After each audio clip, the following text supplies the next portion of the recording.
Hi friends, ఇది రామేశ్వరం.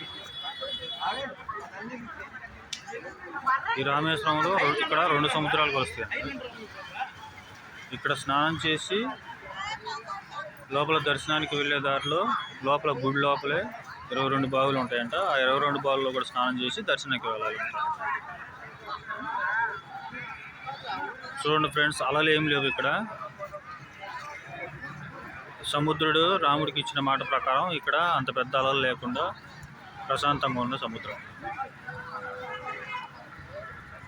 మేము కొంచెం లేట్ అయింది, మాకు ఒక అరగంట గంట లేట్ అయింది, అందుకే సన్ రైజ్ చూడలేకపోయాం. ఇవన్నీ ఘాట్లే ఫ్రెండ్స్. ఇక్కడి నుంచి ఆడదాకా స్నానాలు చేస్తుంటారు.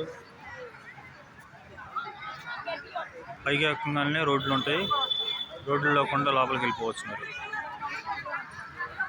ఏ రోడ్లో నుంచి వెళ్ళినా సరే స్వామివారి గోపురం కనపడుతుంది. ఆ గోపురం నుంచి మీకు ఎంట్రన్స్ దారి ఉంటుంది.